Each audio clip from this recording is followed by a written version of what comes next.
Chères téléspectatrices, chers téléspectateurs, bonjour, merci de votre fidélité dans votre émission Science et Civilisation, Ilm wa Hadara. Aujourd'hui, je vous propose de faire connaissance avec professeur de l'université Mohamed Ier de Oujda qui s'occupe de la néphrologie, la maladie des reins. Elle est médecin, c'est Madame Antissar Haddia. Bonjour. Bonjour. Très heureux de vous avoir parmi nous aujourd'hui pour nous informer de votre intérêt, motivation, passion même autour de cette maladie quand même qui touche beaucoup de gens, la maladie rénale. Mais avant d'aller dans la néphrologie, qui est le nom savant pour cette spécialité rénale. Avant d'aller dans la néphrologie, on aimerait faire connaissance avec vous. Comme j'ai souvent tendance à le dire, cette émission est là pour incarner la science, pour que l'on voit qu'elle est portée par des personnes, des femmes et des hommes comme vous. Et justement, avant d'aller plus avant dans cette spécialité, la néphrologie, quelle a été votre formation? Dans quelle ville avez-vous grandi? Quelles ont été vos motivations pour la médecine générale d'abord, pour la néphrologie après? Alors, tout d'abord, merci pour l'invitation. Je suis vraiment ravie et honorée de prendre part à cette belle émission qui célèbre la science et le savoir et qui met en lumière des penseurs et des scientifiques marocains de domaines divers. Alors, j'ai fait médecine à la faculté de médecine et de pharmacie de Rabat. Et il faut dire que ce choix était un choix fait par passion, parce qu'enfant, je voulais comprendre et soigner les maladies. Donc c'était un rêve d'enfant qui Il s'est y a beaucoup d'enfants concrétisé. qui Oui, oui, effectivement sont très portés, oui, c'est une forme d'altruisme spontané, absolument, on veut absolument. soigner les gens. Absolument. Et donc, j'ai fait médecine à la fac de médecine de Rabat. Par la suite, j'ai passé le concours d'internat qui était une étape cardinale dans ma formation médicale. Ça m'a permis, je dirais, une formation qui est solide à la fois sur le plan théorique et surtout pratique, mais c'est également très enrichissant d'un point de vue humain. C'est une étape très Quand on importante dit dans ma concours formation. d'internat, c'est-à-dire c'est ce Hum. qui ouvre à la spécialité. Tout à fait, tout à fait. Et puis, il y a des gardes, il y a un passage par un certain nombre de services au cours de ce processus d'internat. À l'issue de l'internat, donc j'ai choisi la néphrologie parce que c'est une spécialité médicale qui m'intriguait un peu. Elle est intrigante, mystérieuse, mais elle est Pendant vos également stages, peut-être que très vous avez été logique. sensibilisé pendant vos Oui, stages oui, oui. Alors, il y à a eu les cela? stages, il y a eu même l'enseignement Oui. magistral, le cours magistral de néphrologie ne m'avait pas laissé insensible. C'est la spécialité médicale qui prend en charge les maladies rénales en termes de prévention, de diagnostic et de traitement. Et donc, j'ai fait ce choix et je dirais que j'ai eu beaucoup de chance parce que j'ai été dans un service formateur, le service du CHU Ibn Sina de Rabat, avec des professeurs de grande qualité qui étaient très généreux dans la transmission du savoir. Et d'ailleurs, j'ai une pensée pleine de reconnaissance et de gratitude Oui. pour, pour mes professeurs et également pour l'ensemble des collègues que j'ai côtoyés. D'ailleurs, ça me rappelle les paroles d'un professeur de médecine que nous avions eu dans le temps qui disait au-delà de l'aspect scientifique de la médecine, ça reste un métier artisanal que l'on Oui. apprend par compagnance et Sénat copinage. Tib, on disait Voilà, Sénat Tib. par compagnance et copinage. Et Oui. donc, j'ai une belle Mais pensée pour toutes les merci, personnes. merci pour ce point. Mm, Pardon de vous interrompre, parce que je crois qu'effectivement la science est faite mm, de mhm, rencontres intellectuelles, absolument. al-liqa al-aqli, Mm, et ce liqa al-aqli, cette rencontre intellectuelle est majeure parce que, comme vous l'avez si bien dit, la science est aussi de la transmission. Et quand on transmet, on continue mm, d'apprendre. C'est ce que souvent on ne se rend, Exactement. on se rend peut-être pas Et compte, donc, mais c'était une belle atmosphère, un service formateur et oui, oui. D'ailleurs, à j'en garde propos un de excellent formation, souvenir. vous avez continué, vous avez fait vraiment Mmh, tout le temps de la mmh, formation mmh, continue. Quand on lit votre CV, vous avez été en liaison avec Bordeaux, Genève, Stanford.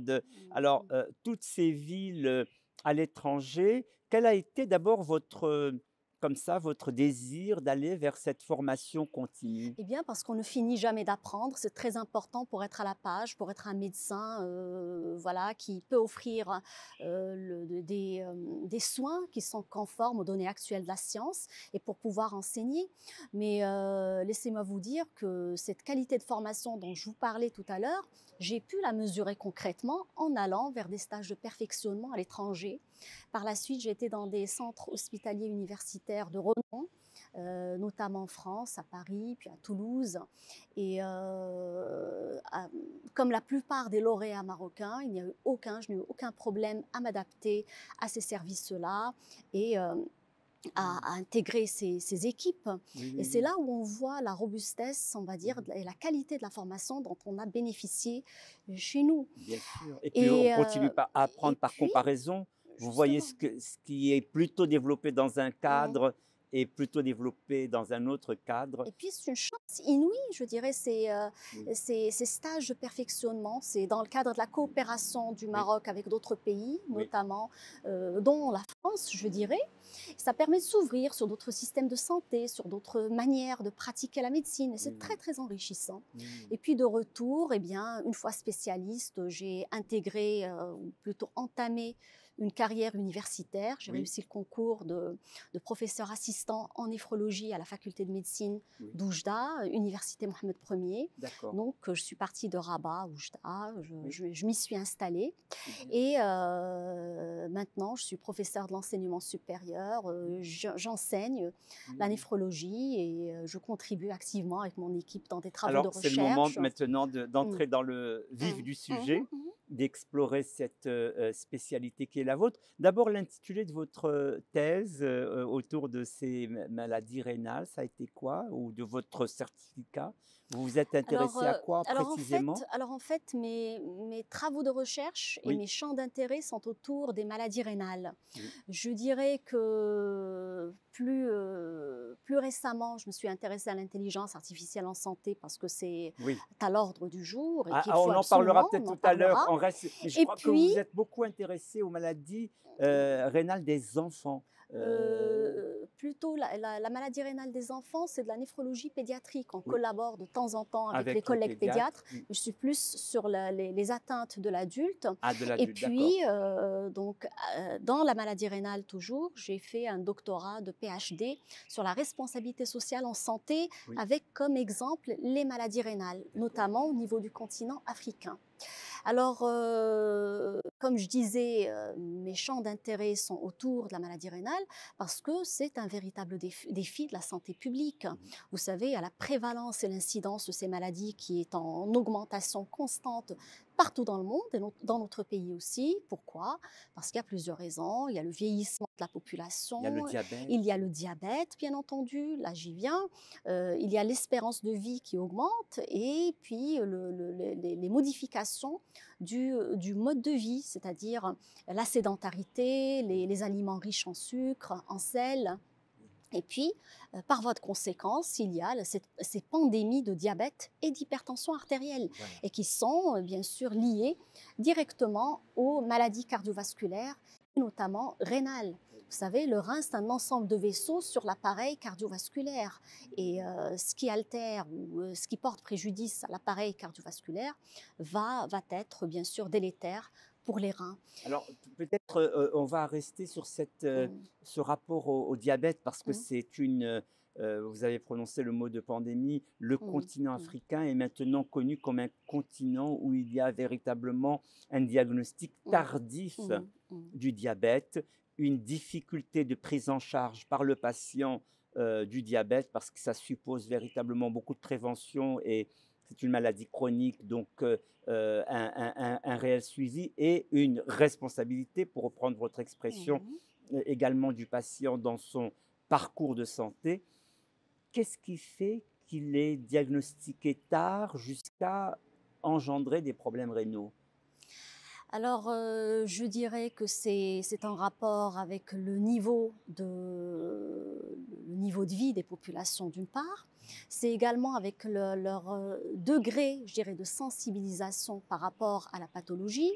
Et puis, c'est un manque des fois dans certaines régions, dans certains pays, de dépistage précoce et d'une véritable politique de santé publique en termes de dépistage et en termes de sensibilisation. C'est globalement cela qui entraîne des diagnostics tardifs. Ça, également, ça peut s'expliquer par l'accès aux soins dans Oui, certaines régions. oui, Et puis, c'est une pathologie où il faut un suivi particulier, où le patient lui-même doit être acteur de ce suivi. c'est Pour ça, cela, il doit avoir une formation préalable, je dirais, une sensibilisation, une éducation thérapeutique. pour C'est très, cela. très important dans ce contexte-là. Et quand la personne tombe en insuffisance rénale, on parle souvent de la dialyse. Mm. En parlant avec beaucoup de gens, on se rend compte que parfois les gens pensent que la dialyse permet de guérir, alors que c'est un palliatif. Malheureusement, elle ne guérit pas. Et la guérison, c'est par la transplantation, c'est quand la personne véritablement accède à la transplantation. Alors précisément, sur ce rapport de la dialyse qui n'est qu'un palliatif et à la transplantation qui est quand même rare, je voulais vous poser la question sur les obstacles au Maroc à la transplantation post-mortem, c'est-à-dire les organes des personnes décédées. Et le Maroc est véritablement quand même beaucoup à la traîne Mhm. dans cette question de la transplantation des organes post-mortem et même peut-être de la transplantation entre vivants.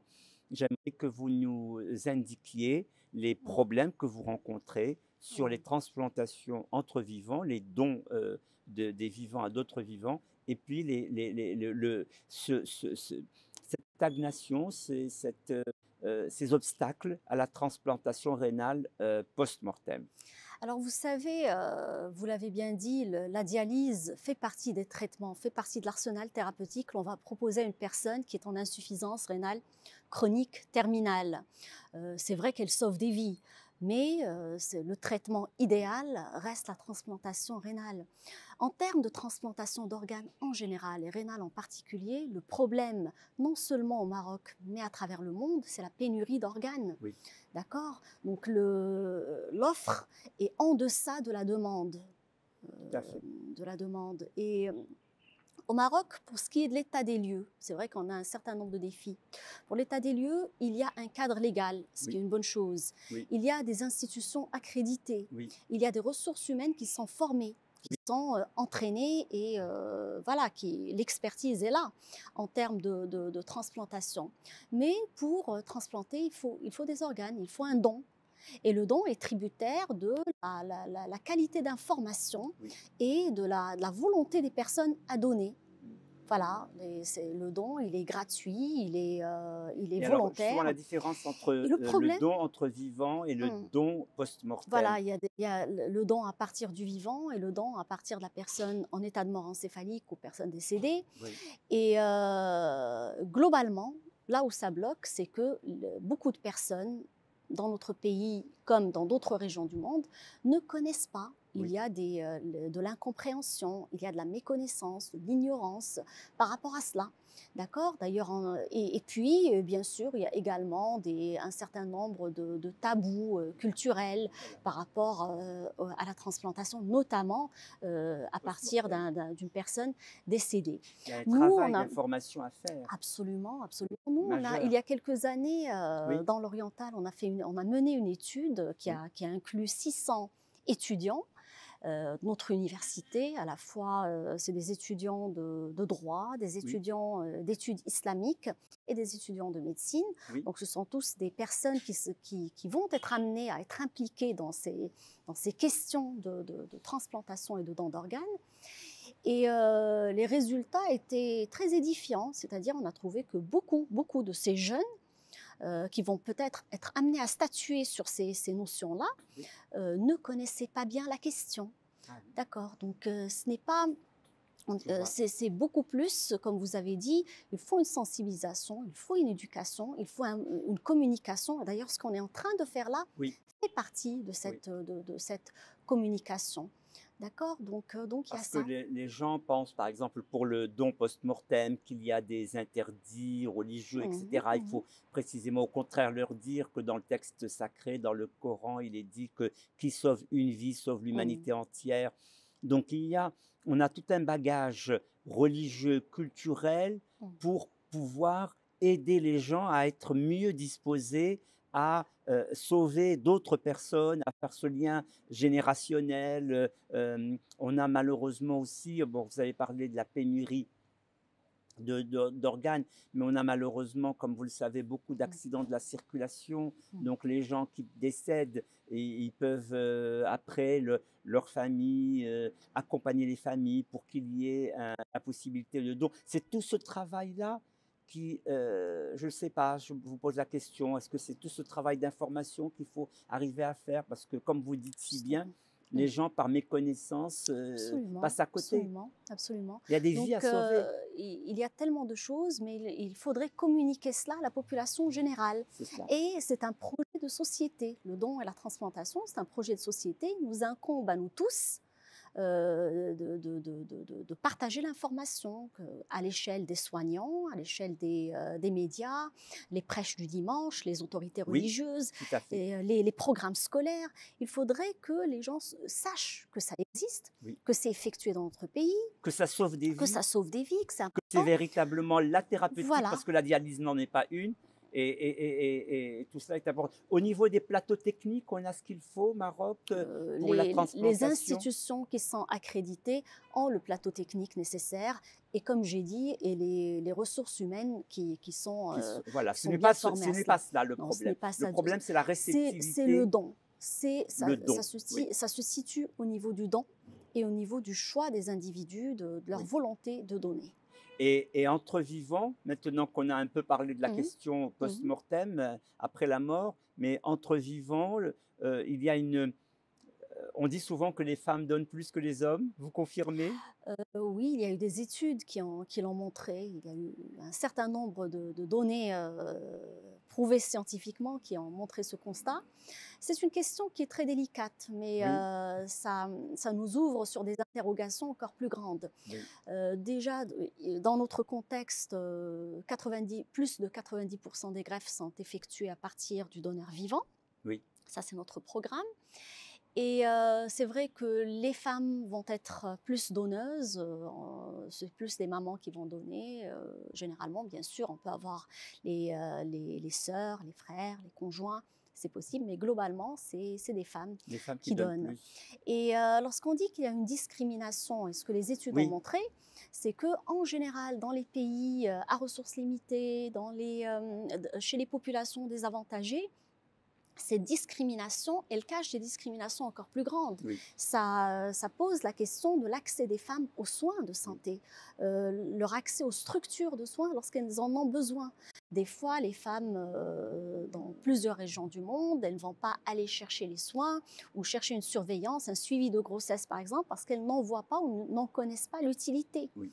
D'accord. Et ça, bien sûr, c'est une multitude de facteurs qui sont intriqués. C'est le niveau d'instruction des femmes, c'est leur connaissance, leurs droits, la santé étant un droit fondamental des individus. Oui. Donc, elles ne connaissent pas tout ça. Et je dirais que la solution à tout cela, c'est que les femmes aient accès à l'éducation, à Oui, l'instruction, oui. qu'elles soient scolarisées et qu'elles connaissent leurs droits, leurs devoirs, leurs besoins. Voilà. On tourne de Mm, plusieurs choses et on mm. revient à la nécessité d'une éducation de masse, Absolument, à une absolument. instruction. C'est la chose qui. Je suis très sensible à votre argument parce que on voit bien que l'inégalité d'accès à la santé, c'est une inégalité qui est parfois genrée, c'est-à-dire que ce sont bien souvent les femmes qui souffrent de cette inégalité et que l'inégalité d'accès à la santé est d'abord une inégalité d'accès à la prévention. Vous avez parlé de la consommation du sucre, des aliments aujourd'hui. Je suppose que dans votre service, vous faites tout un travail de sensibilisation à l'alimentation. Oui, absolument. Ça, on le fait à la fois dans la pratique hospitalière, mais on a également une activité associative qui est liée à tout cela. Donc, c'est tout un travail au service de la communauté pour aller vers les populations défavorisées, sensibiliser. On mène des campagnes de sensibilisation pour la prévention des maladies rénales qui dépend étroitement de la prévention du diabète, de l'hypertension artérielle, de la consommation des plantes et des médicaments à tort et à travers. Donc tout cela fait partie de notre travail associatif, toujours dans la prévention des maladies rénales. Et ça Donc, porte ses fruits quand on fait de la prévention, bien ça porte sûr, ça toujours ne ses peut fruits. que Oui, porter ses fruits. Alors il y a la nécessité, comme j'ai dit, des campagnes de sensibilisation, et il y a également la formation continue des soignants oui, qui s'impose, oui, c'est cela. toujours dans cette même optique.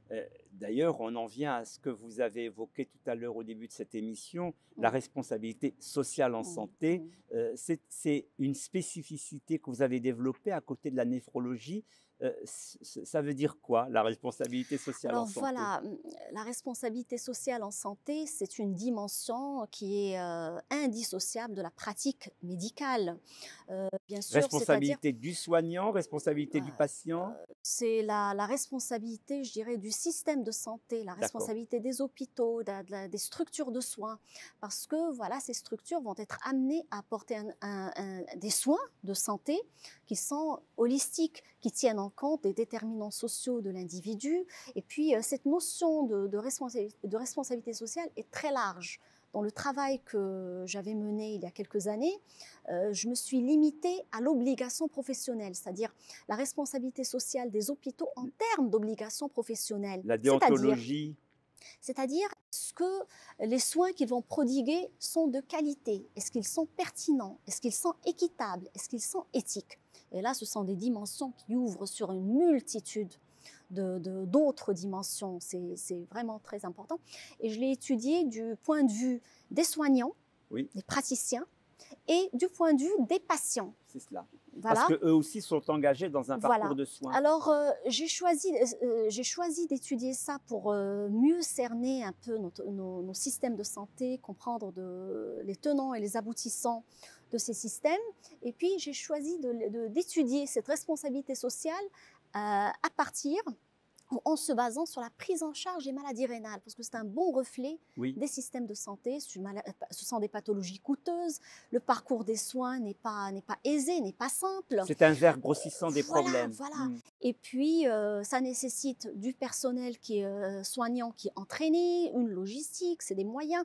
C'est très, très compliqué. Et donc, à partir de là, si un système de santé réussit cette prise en charge, ça en dit long sur sur le reste.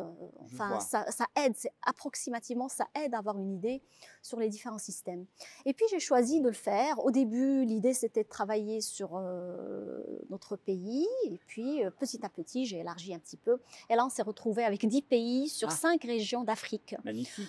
Parce que lorsque j'ai regardé un peu, il n'y avait pas d'études africaines sur la question à ce Oui. moment-là. Et donc, Quels voilà, sont les pays, les régions et les on a pays été dans là? les 5 régions, Afrique du Nord, avec la Tunisie, l'Égypte, Afrique de l'Ouest, avec le Sénégal, la Mauritanie. On a été également en Afrique centrale, avec le Tchad. Il y a eu l'Afrique australe, avec le Mozambique.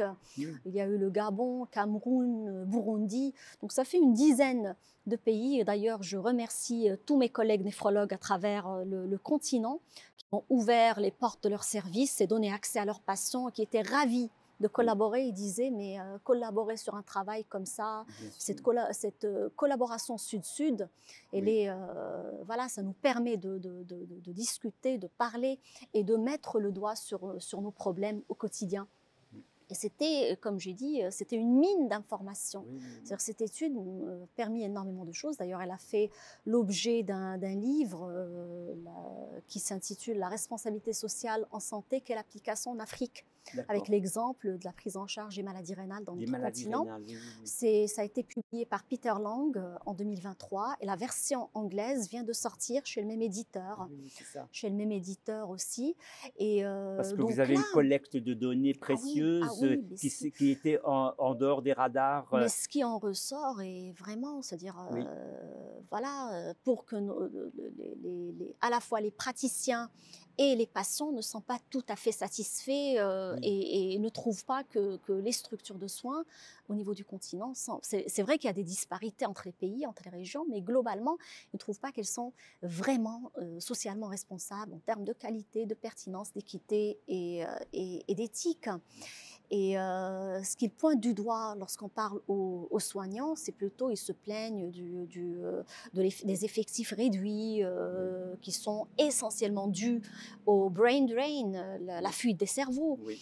Et il y a ça, c'est un véritable problème, un véritable fléau, une hémorragie au niveau de notre Quand il n'y a continent. pas beaucoup de Il y a soignants, également. il y a tout de suite de la maltraitance. C'est-à-dire, le patient n'est pas Mm, mm, écouté. Il y avait des études qui avaient été faites par Didier Fassin, mm, professeur de santé publique au Collège de France, sur le personnel de santé quand il est en petit nombre. Ça induit tout de suite une forme de mm, maltraitance avec mm. les patients.